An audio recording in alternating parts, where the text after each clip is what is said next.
Hello, good evening, and welcome to the TNT Show.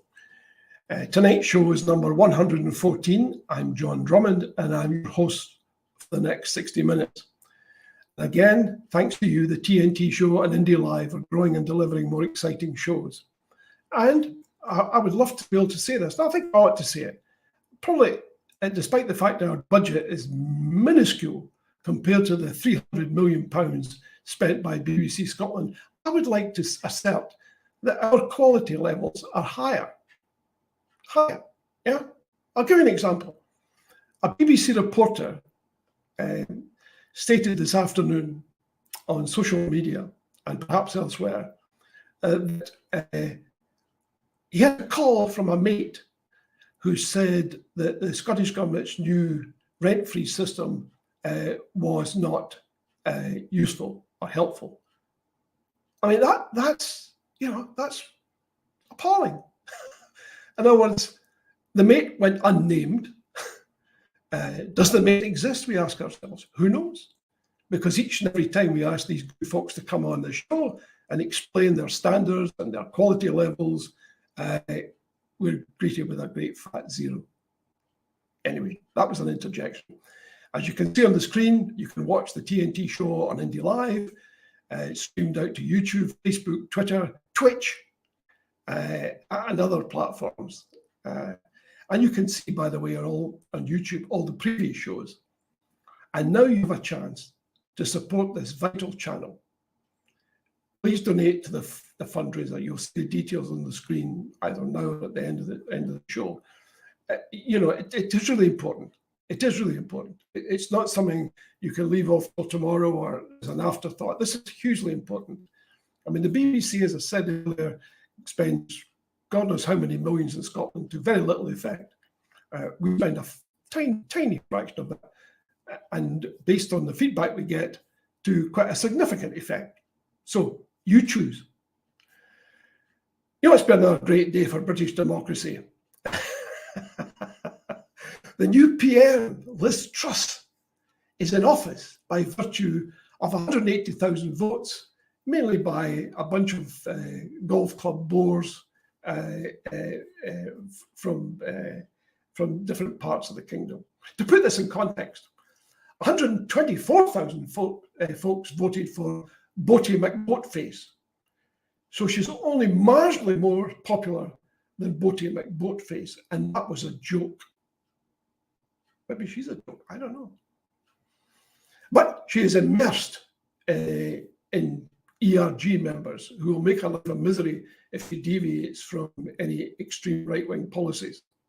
I described her in my Sunday National column last weekend as the new Tomb Tabard, the empty vessel. And we'll see who strikes her hardest to make her resonate. And I suspect it will be the ERG members in our cabinet. Tonight, we're talking to a special guest. We'll be discussing Scotland, its politics, its government, culture, and much aside with English-born activist Tony Kime. Now, he's here for a full hour and taking your questions live. So there's still time to get your question considered. You'll find the details on the screen. TNT, as you know, stands for The Nation Talk. So in many respects, this is your show. We're live and we're free. So no license, unlike the BBC, no problem. You can watch us and you can watch shows that we've recorded in the past. Now, to our guest. Tonight, The Nation talks to Tony Kime. Thanks for joining us, Tony. How are you? I'm all right. It's okay. Not too bad. A bit disappointed about Liz Truss, but there we are. Oh, I think we're all destined to be disappointed. But, hey, maybe, Tony, maybe it's a strategy. Maybe if you set very low expectations, there's an easier chance of meeting them, as opposed to setting high expectations and failing miserably. Maybe there's a strategy at work here. Certainly, yes. She's certainly an asset for independence, I'm sure. Why do you say that? Well, because, I mean, she's so, the whole cabinet's so right-wing. And I just don't understand how ordinary people are going to respond to that, really. I really don't. This the whole, I don't know, they're almost, I mean, I've just been reading a book It's called The Escape Artist, and it's about a man who escaped from Auschwitz. And all through the book, he keeps saying over and over and over again, he keeps saying, this is about lying. It was lying that made this whole thing possible. And not telling the truth is something which the Conservatives have been doing for a long time. Yeah. I think you make a very good point. I was reading a book recently which contained a comparison between the behaviour of the Danes when they were overrun in the Second World War by Nazi troops, and the behaviour of other countries that were overrun in much the same way. The Danes got almost all of their Jewish population evacuated successfully to Sweden and other countries. By contrast, other countries failed miserably. And one of the reasons, apparently, according to the research, is that the Danes had no background in lies. In other words, their politics was not immersed in lying and telling untruths about not just the Jewish community, but communities in general. They didn't have that experience or that history, which of course the Germans had been exposed to for about 10 years or so prior to the outbreak of the Second World War. And it made a big difference. And one of the big differences it made, and you may be interested in this, was even the most committed Nazis found themselves ill at ease, and even in issuing the orders that they issued commonly in other parts of Europe. So it looks like, lying does have an effect over time. You keep lying, the standards drop, and the bigger the lie, the more likely it is to be propagated, perhaps. So, where are you joining us from this evening? Where am I joining you from? From Kelso. From where? From Kelso. Oh, right. Okay. Just north of Kelso. Yeah. So, I mean, I gather from your notes that you kindly sent me that you worked at one time as a sound engineer in the BBC. I did 10 years as an apprentice in London, working for Radio 3. And then I came to Scotland. They gave me a proper job. And I spent 20 years doing what I'd spent 10 years training for. Excellent. Did you enjoy working at the BBC? Did you enjoy working at the BBC? I did. There was a culture of helping each other, of cooperation, and there's no competition at all. And I thought that was really very, very refreshing. And I look at the BBC now. It's all of that's gone. It's really very, very sad. And I suppose that my colleagues and I, we had the best of the BBC. Really, we had the 70s when the place was awash with money, absolutely awash with money. And then I came to Scotland, and there was nothing, but we just had to make the best of it. Yeah. I can remember. There used to be a desk, a very, very heavy desk made by Johnny Longden, and it was called the T2. And we thought, oh, this is great. We can get rid of that to Scotland, because I'd never heard of Scotland. I'm frank about it. I'd never heard of Scotland, and off it went. And then I came to Scotland to get this job, and there was T2, and I was having to lift it all over again. Well, it seems to me, when I look at the output of BBC Scotland, that a number of rejected items have ended up in Scotland, and not just furniture. I think maybe some of the editors too might qualify for that description of being rejected from elsewhere. Yeah. So you worked in BBC Glasgow, I gather, for a time? Yeah, I worked with the Symphony Orchestra in Glasgow for 20 years. Excellent. And did you enjoy that as much as working in London? I did. Yeah. I mean, I'm a violinist, and what I loved about the job was taking part in the performance. But but not actually having to play any notes. So I could make mistakes. Of course, I could make mistakes. I certainly did, but I didn't actually have to get every note right. And so that element of taking part in the performance was brilliant. And of course, in the 10 years I had in London, I had I was exposed to the most extraordinary people like Hans Keller and all these extraordinary talented people who were in the music department in London. And do you think Radio he still has that talent, access to that talent? The BBC, I don't know. I certainly, I can't listen to Radio 3 anymore. I really can't listen to it. It's so dumbed down. And the BBC keep saying over and over again, we're not going to do what our commercial competitors do, and then they do it. And then they followed Classic FM down the track into being really poor, and every channel's done it. Television have done it. Yeah. Everyone's done it. Yeah, there's no question there's a dumbing down, and that's, in my view, that comes from the very top, i.e. the people at the top set the tone, and very often the tone in the past, there's no relationship to the tone at the present, and maybe cutting corners and all that good stuff doesn't help. Well, I went to a meeting in Glasgow in the 90s. It would be towards the end of my time,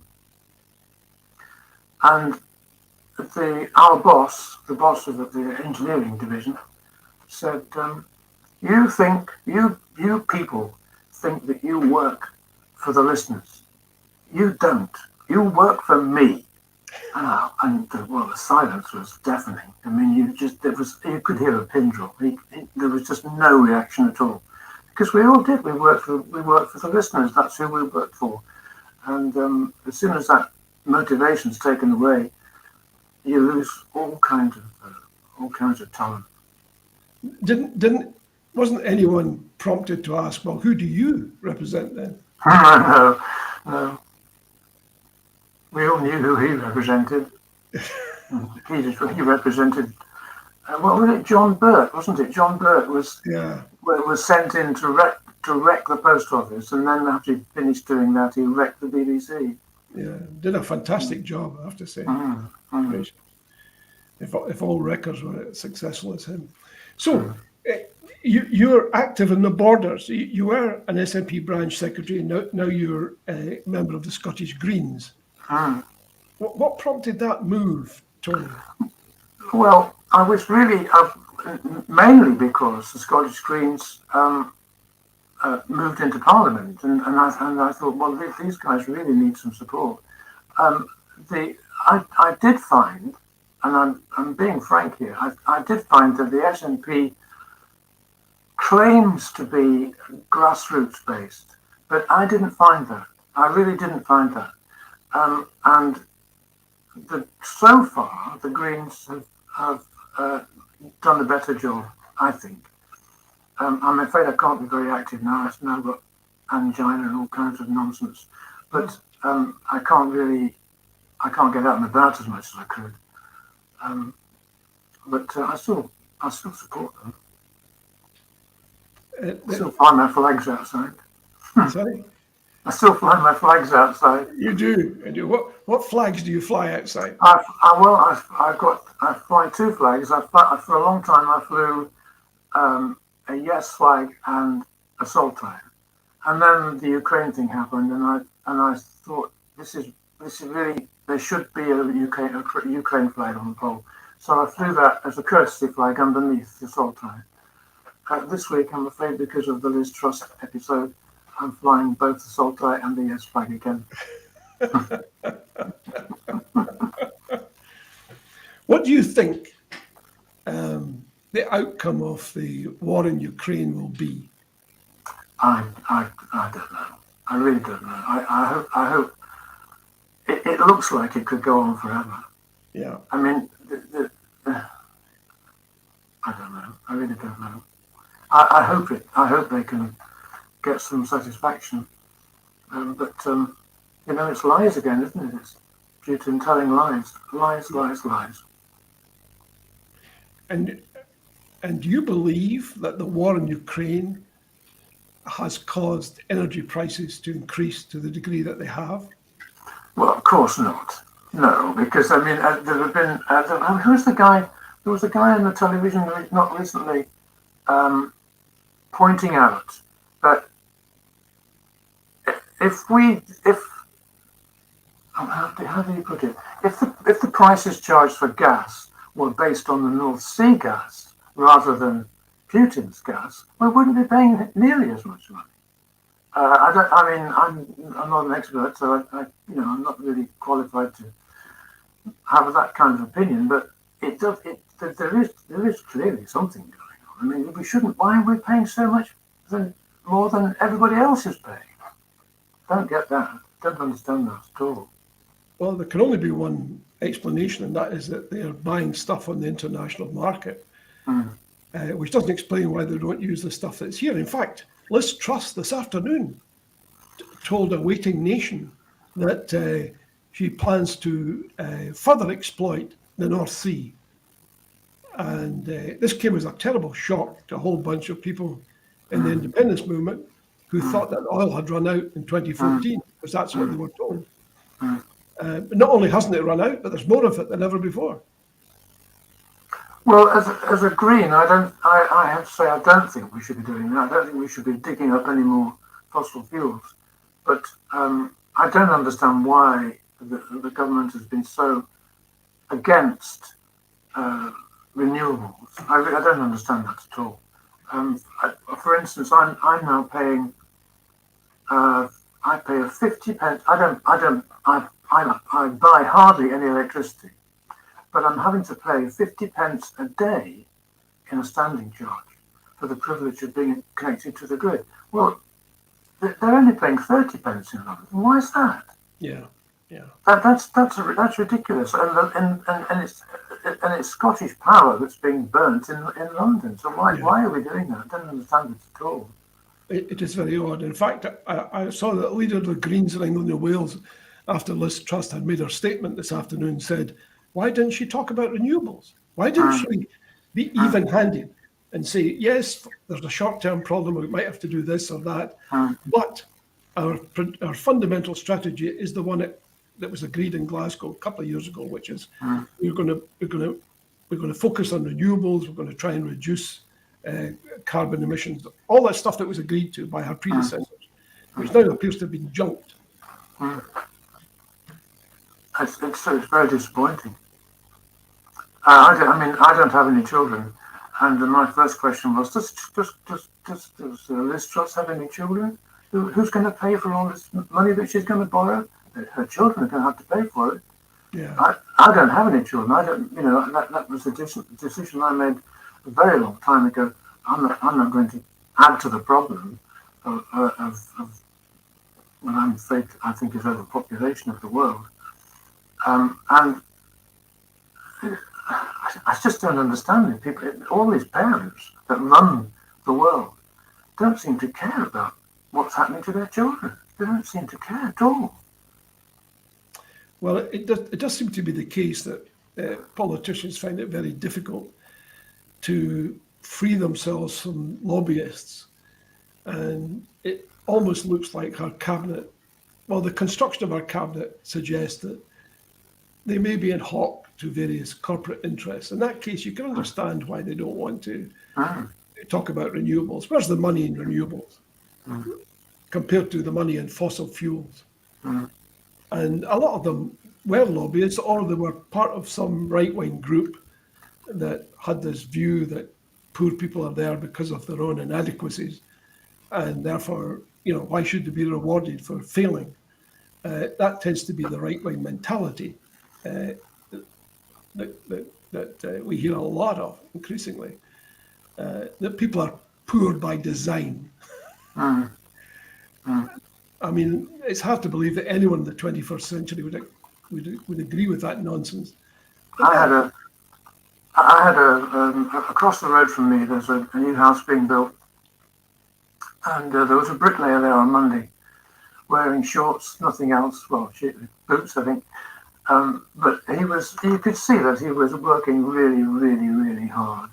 And I just, Betsy and I, we just said, God, just imagine any politician, even beginning to do that work. They wouldn't last for 20 minutes. Yeah. But they have no idea. They have no idea that these people are doing it, but they have no idea about people that empty their bins or that look after them when they're nearly dead, like Boris. I mean, it's extraordinary that the people that really do the work aren't valued at all.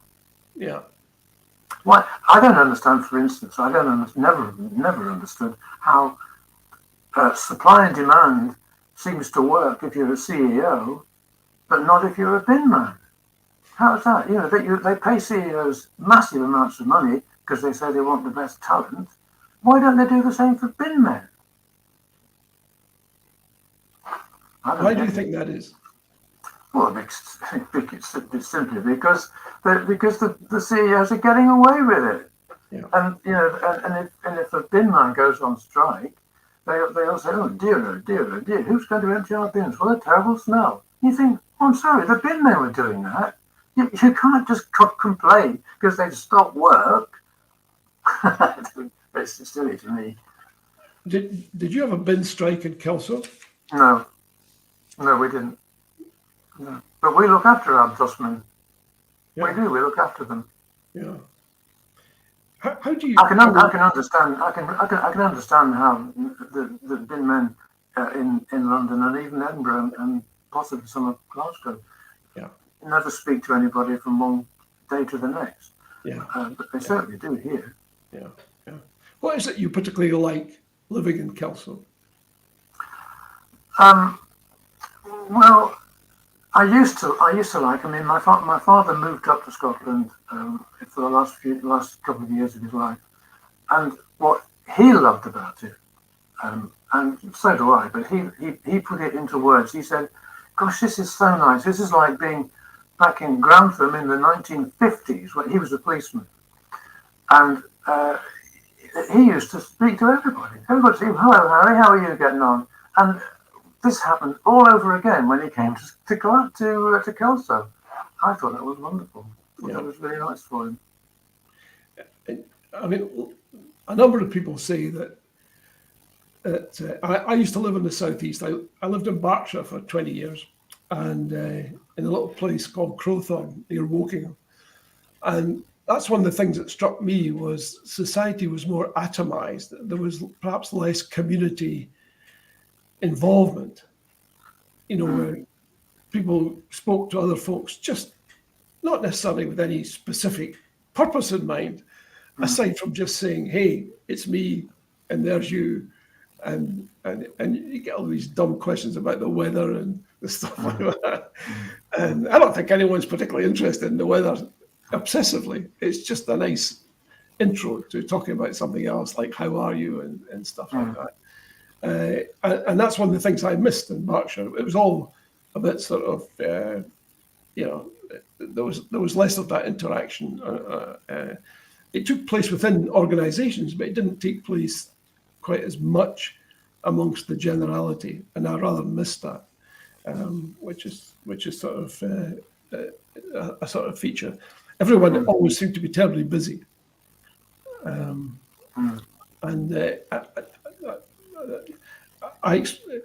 now I wanted to ask you a question here. You said that you fly your flags in defiance of your local MP, a guy called or does he call himself Lamont? Yes, it's John Lamont, yeah. Does he call himself Lamont or Lamont? We call him Lamentable. Yeah, I suspect you might have done. Yeah, absolutely fascinating. Have you had any contact with the honourable gentleman? Yes, he actually came to the school. Who's the SNP MP before the last election. I can't remember his name. Oh, this is dreadful. I can't remember his name. MP for where? For Roxburghshire. John Drummond's predecessor in Parliament. Yeah. You remember that huge victory of the SNP got almost every seat? Yeah, I remember that. I can't remember his name now. That's dreadful. But he managed to get us fibre to the premises in Nanton, which is the little village I live in, tiny village. And we had a meeting. Betsy pushed it really very, very well. Callum, his name was Callum. And shortly after, there was a meeting, everybody came, and so did John Lamont. And John Lamont took a picture of us all, which he put on his website, upside down, and all then started to claim credit for it. That was extraordinary. Really quite extraordinary. He claims credit. He hated the whole business of the Borders Railway. Yeah. And now he thinks it should be extended to Carlisle. I mean, you just think, well... Not to look at politicians for consistency. No, quite right, yeah. So, you've met the great man himself. Very personable, very nice man. Yeah, well, a lot of politicians are. They let their mothers lead. Yeah. Do you think he'll survive the next election? I hope not, but he probably will, because it is a very right-wing area, this. Really? Well, yes, because this place is full of farmers, and farmers always vote Conservative, as far as I can. Why they do, I don't know. I really don't understand why they vote Conservative, but they still insist on it. And there's a very, very strong union feeling down in the borders here. Yeah. Which in is quite hard. Including Kelso? I don't know. I mean, Kelso's a very mixed society. There's a lot of posh people, but there's also an awful lot of working class people too. Yeah. So it could go either way, I suppose, really. But it's the outlying areas which tend to be farmers and unionists. But you'd have to think. I mean, farming has always been, to some degree, labour intensive. So presumably the farms, if they're any size at all, run on labour, which is not necessarily farming labour. It's farming labourers, but not necessarily people who own the farm. And I just wonder how that works out. If these folks feel just as committed to the union and to right-wing policies as their bosses do. I think, well, the problem, of course, now is that farmers there's only one farmer in a farm now, isn't there? He just drives a big tractor, and that's all that happens. I mean, it's totally. I mean, I live in a factory. It's a factory. The countryside is now a factory. It's the only factory that makes anything in Britain anymore. Really, yeah. We grow our own food. That's what we do. But I'm disappointed that farmers are not as forward-looking as they should be. I don't think they look after the stuff in the soil. The soil around here is like cat litter. I mean, they may as well grow the food in cat litter, really. They put the amount of fertilizer that they put on it, and it's extraordinary, really. So, I mean, just thinking about that. So you've got a bunch of farmers who vote Conservative. Is there any evidence that vote is wavering because of Brexit? I don't know. I honestly don't know the answer to that question. You would hope so. I mean, they've been shafted by the Conservatives, and I just don't understand why they would vote for them. But I don't understand.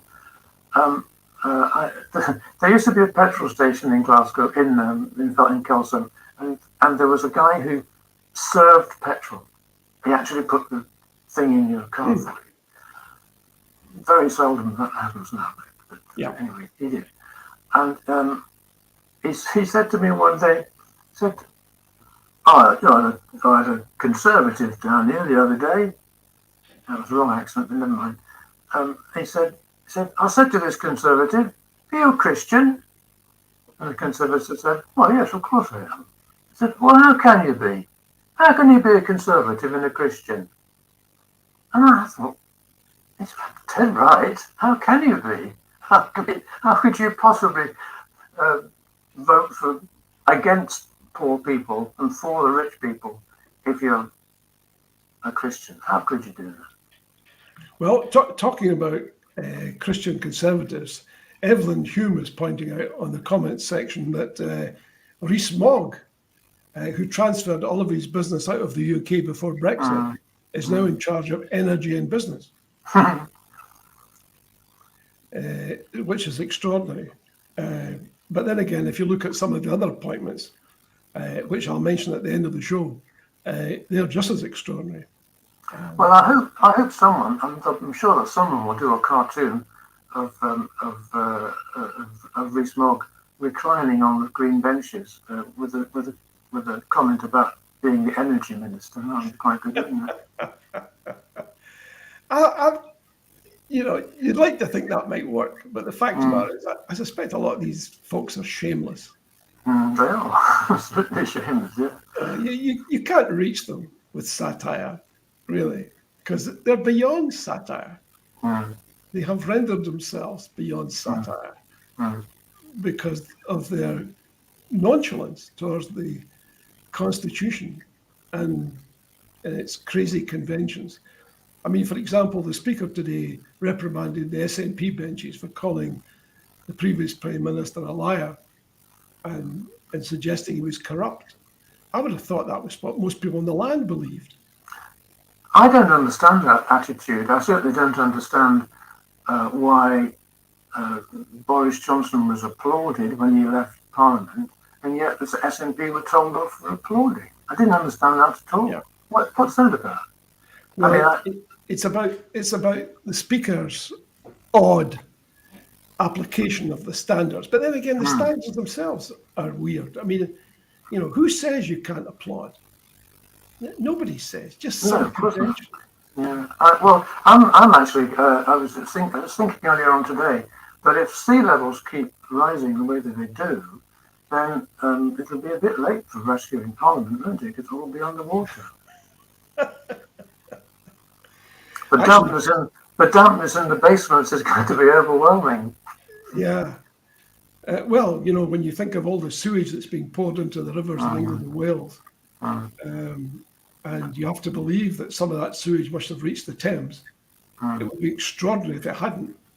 Then there must be a big stink on the way, or maybe the local water company takes pains not to pollute the Thames. I don't know. Well, wasn't it the Great Stink that got the sewers built? Yeah, and now the Great Stink may be coming back again. Who knows? But apparently Westminster is being refurbished at enormous cost. Oh, what a waste of money! I mean, it does seem rather odd. So your feeling is that there's no guarantee that Mr. Lamont will not be your MP after the next election? Well, one can only hope. I mean, but it does look. He has a very. I think he increased his majority last time. Can't remember, but it's not easy to get him out. With it, and when you look around, if you look along the Tweed, it's lined with houses which were bought with blood money from the kings of yesteryear. All of these estates were financed by the monarchy a long time ago, and they're living on their blood money. They're not going to vote for anybody else. They're not going to vote for their butler, are they? Yeah, but it seems to me there's probably more butlers than house owners in that category, I would imagine. Yeah, but I don't know. I one of the things that is troubling is that so few people, so few working class people, for want of a better phrase, actually vote, and I think that's one of the a real problem. My partner Betsy used to live in Berwick, and she lived on a council estate, and she said that nobody in that street voted, nobody, but there were all of them, in poverty really, and there certainly will be this winter, but they wouldn't vote. They will not vote because they think it's a waste of time, and you think, well, how's democracy going to work? And if the butlers aren't voting, yeah, well, that's that. I mean, part of the answer is the system is screwed. I mean, the first past the post system is an obscenity, and it's an abhorrence, and it creates an obscene outcome. I.e., that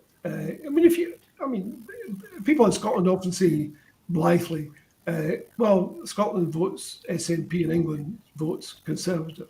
That's not entirely the case. I mean, if you look at all the votes cast, the likelihood is it would probably, and if the votes were assigned or allocated proportionally, as opposed to first past the post, it would probably be a dead heat. But because of post, it always seems to me that there's a lot more constructive debate in Holyrood than there is in Westminster's a joke, isn't it? It's just a shouting match. And I mean, the way that the SNP are just shouted down every time they try to ask a question, it's extraordinary. But Holyrood seems to be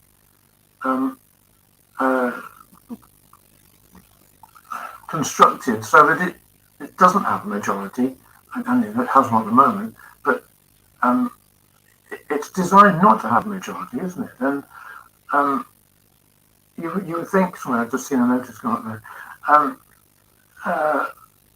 remember what I was going to say now.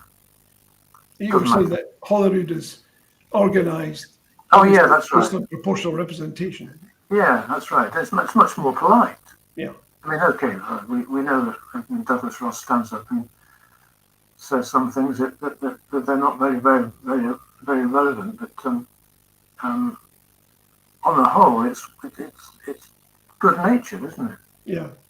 The thing that gives me a slight pause for thought is when I read some material on social media where people are responding to comments made by, say, mainly by Tory MSPs saying this guy hasn't been elected because he came fourth and he only got elected by dint of the proportional system. But that seems to me to be a lousy criticism because there will always be people, however effective the system, who get through. I mean, and it's healthy, I have to say, because if the Scottish Parliament was run on first past the post processes and arrangements, there wouldn't be any opposition really to speak of. And that just can't be healthy. It's just not healthy, in fact, for a democracy, for there not to be an effective opposition. Because we know what happens in parliaments where there is no effective opposition. The very worst laws are enacted. And you can see that in Westminster. So I hope people, when they're criticising folks who scrape through on the fourth or fifth, pause to think about the fact that if it was a first past the post system in Holyrood, then it would be a bit of an obscenity, because then you'd have the SNP effectively, carte blanche to anything they wanted to do. The very criticism that's levelled at Boris Johnson and now Liz Truss. What effect do you think Liz Truss will have on the economy and the ecology of the country? Ecology? Well, I don't know. It seems like she's going to make a dreadful mess of everything.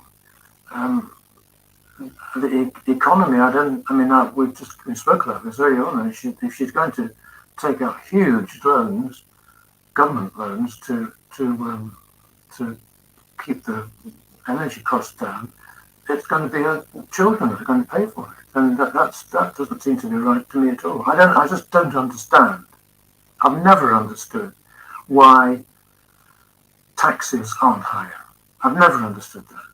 I remember when I first started lying in the bath thinking about this and all the stuff that you think about when you're 6 and 7. Income tax was 19 and 6 in the pound. Yeah. It was nearly, I mean, not if you were poor, it wasn't, but if you were earning 2 million a year, you paid 19 and 6 in the pound.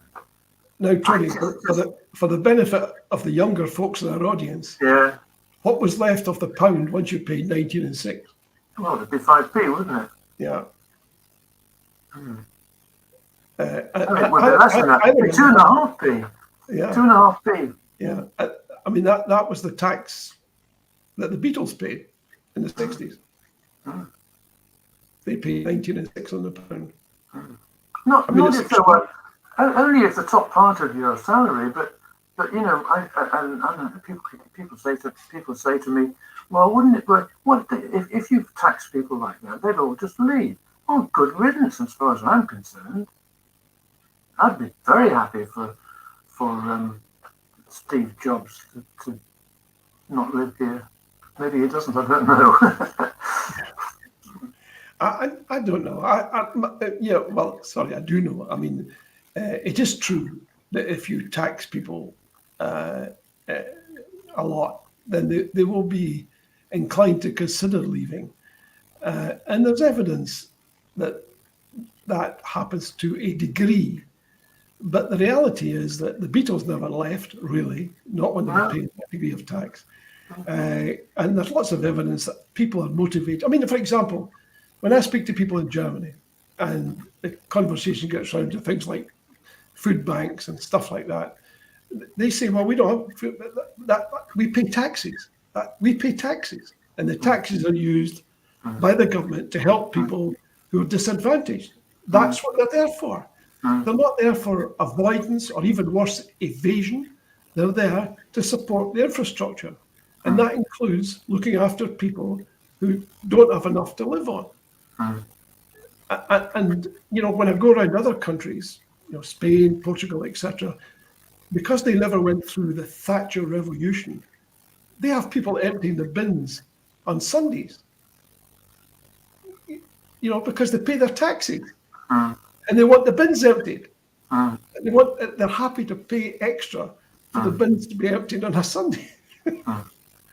You know, and because the UK went through that Thatcher period when it was deemed to be very naughty to pay people to pay their taxes, you know, it just strikes me as somewhat bizarre. Well, I can remember a politician saying, it's good business not to pay your bills. Remember that? Yeah, I remember that. Yeah. That for me, that was extra. I couldn't believe it. I really couldn't believe it. And there are people going out of business because they can't collect the money that's due to them. Yeah, well, it makes a complete lie of the trickle-down effect. We were told categorically that if you ease the tax burden on the people at the top who pay most tax, the proceeds will trickle down to the rest of us. What you've just said gives lie to that. You know, it does. The guy said, I'm not going to pay people that I owe money to. I mean, that's corrosive, it seems to me. Alexander Thompson is asking a question. I don't know how you feel about answering this, but how do you feel about an electronic voting system for all that live in Scotland that could be accessed by phone or laptop? Very difficult to establish, I would have thought, but I certainly, when you look at the palaver that they go through to vote in Westminster, all that lobby system is just nonsense.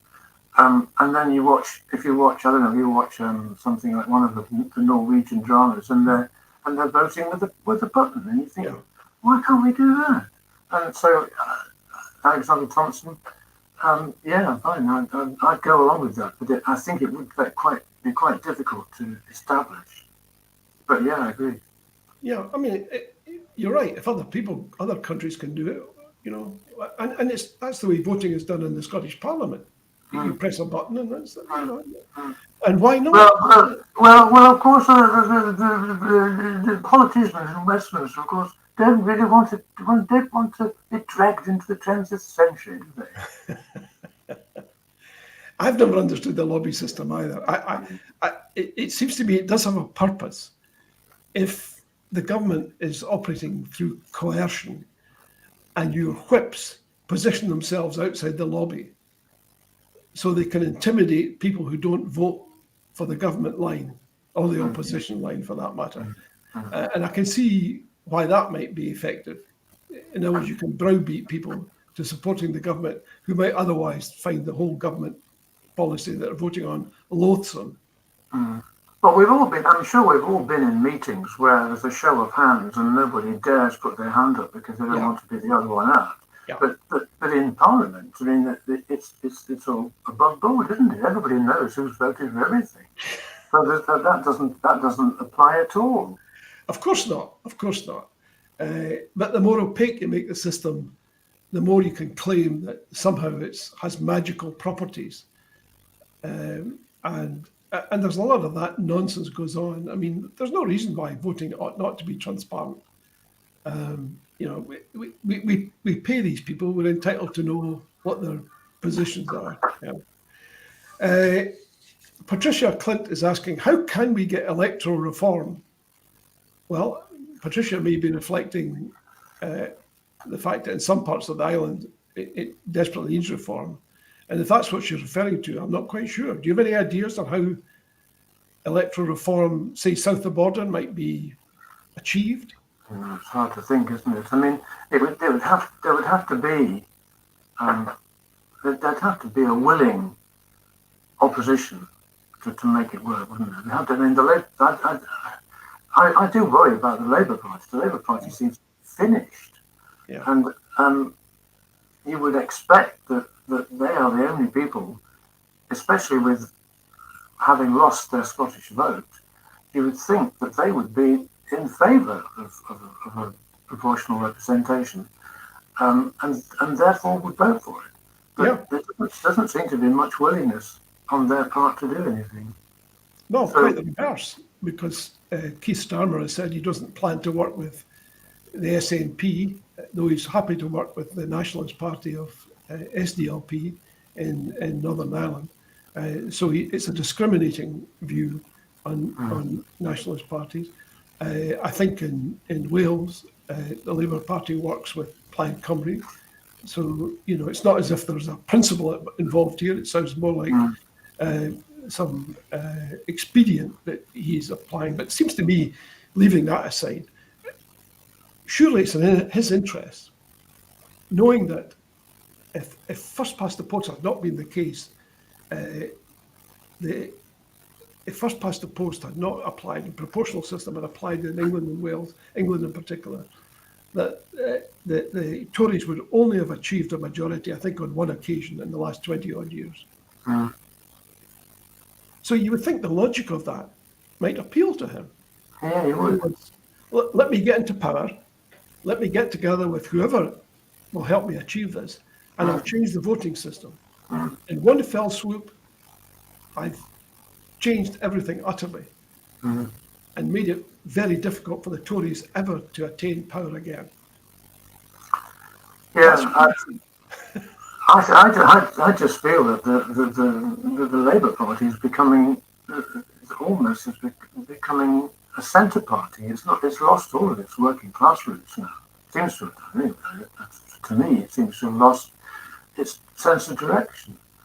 And when Starmer is sacking people for being on picket lines, there's something seriously wrong. Yeah, it makes no sense, I have to say. Well, Patricia, I'm not sure we've completely answered your question.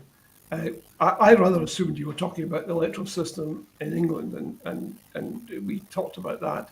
If that isn't the case, drop us a note, because I'm not sure how electoral reform could be significantly advanced in Scotland, because it already has, and I think the same applies in Wales and Northern Ireland, already has a proportional system.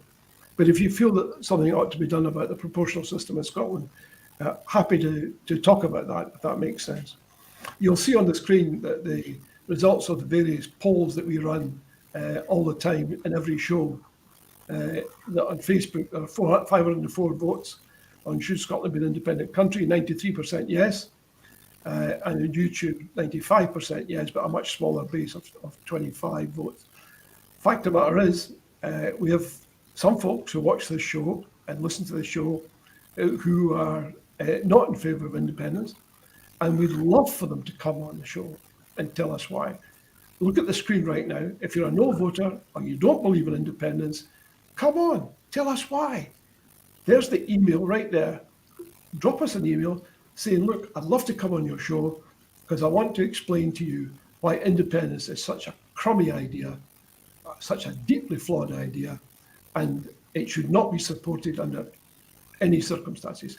You're welcome to come on the show. This is not like the BBC. We welcome contrary opinions. We're reaching out to you. We're saying, please come join us. Tell us why independence is a lousy idea. TNT Show at independencelive.net.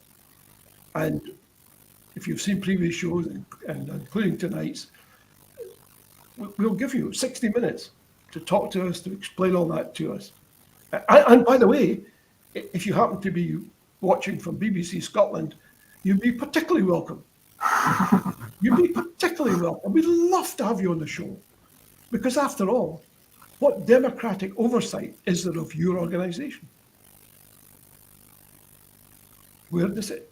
You don't report to the Scottish Government. You report to a board which is full of Tories, according to Emily Maitlis, and is directed by a Tory supporter. And as we heard tonight on that Commons committee, there are people on the BBC board who retweet material which is hugely party political. So the BBC has lost all claim to being impartial. I just want to say something here, John, that when I was in London, 10 years in London, we were, and I include myself in this, totally dismissive of anything that went on in Scotland. It was just a waste of time. And it wasn't until I came to Scotland that I read that my eyes were opened, and I tried to keep that feeling at the back of my mind. This is how they feel in London. They don't care about Scotland. We have to work so much harder to get anything done here than they do in London. And I think it's important to remember that. I've always tried to remember that. What produced that feeling, would you say, Tony? Arrogance. Arrogance, and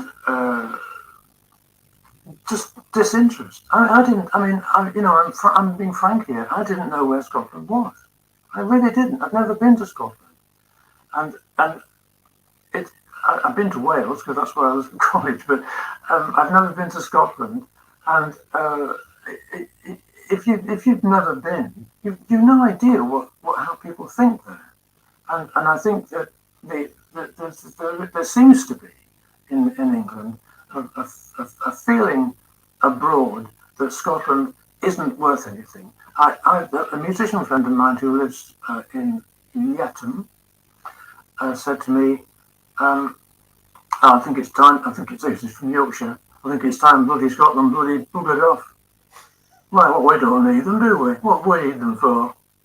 And I think, why are you living in Scotland then? But that's another matter altogether. Yeah, well, it is odd, and you say arrogance. I would, having spent all these years in the South, I would probably favour ignorance rather than arrogance. It may manifest itself as arrogance, but I think that feeling that you described came out of ignorance. I mean, there was nobody around who, as you say, had been to Scotland, knew where Scotland was, and all of a sudden you get all this sort of talk about Scotland, and it just sounds weird. I mean, it just sounded, I mean, to me, even when I lived in the South, it sounded weird to me that there was all these people in Scotland who took this particular view. It just sounded so odd. And certainly when I talked to people locally, they were dismissive because it just didn't have any impact. So again, it may have appeared arrogant, but I think it came out of a sense of, and also the school system didn't help, because the school system, I mean, watching people come through the school system in the South, there was no mention of Scotland really. History began with the Magna Carta and it moved on through the Henrys, and eventually you end up with the Georges, and there was more time spent on the American War of Independence than any other event. So there's the final poll, folks, on the screen. 93% yes for Scotland to be an independent country, and 97% on YouTube. There's still time for you to put in a vote, not long, because we've only got 4 minutes left. But again, I would repeat the invitation. If you would like to come on the show and explain to us, and James Cook, who's the BBC Scotland editor, these remarks are aimed directly at you now. This is a special invitation to James Cook to come on the TNT show and explain to us why you believe, as the Scotland editor, that BBC Scotland News and Current Affairs is entirely impartial. Come on the show. Tell us. Good luck with it. We will not await that with any bated breath, because we could not expire if we did that. But the invitation is there, as it is every week. Don't be afraid. Don't cower in Pacific Key. Come out. Face the people. After all, that's who you're there for, isn't it? You're there for the listeners and the viewers. Or, as Tony says, his boss said, you're there for me. Forget the viewers and the audience and the listeners. Tony, we've only got 3 minutes left, and I need to make a few concluding remarks. Is there anything that you feel we ought to have talked about tonight that you particularly want to mention? No, only libraries and all of those things that have been destroyed by the Tories. And there was a lovely story. One of the Thatcher came up to Glasgow and was interviewed not by the Director General, but by a music producer, and she went by doing that handshake that she used to give. And the producer's wife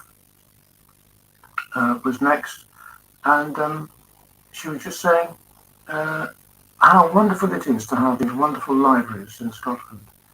And Liz said, yes, and they're all free. Yeah. Good point. Good point. And a good point to end on, Tony. A big thank you for being our guest tonight. It's been very enlightening and educational, as it always is, by the way, if you watch this show. Tony, if you could stick around for a few minutes after we go off air, I'd be obliged. I'm just going to make a few concluding remarks, if I may. Obviously, to repeat the big thanks to Tony for coming on tonight. At somewhat short notice, I hasten to add. And a big thank you to all of you out there for joining us tonight. We hope you've enjoyed this TNT show. We always have a formidable line of guests lined up, and you'll see the details on the whatsonguide.scot. We'll be back next week, December the 14th, at the same time.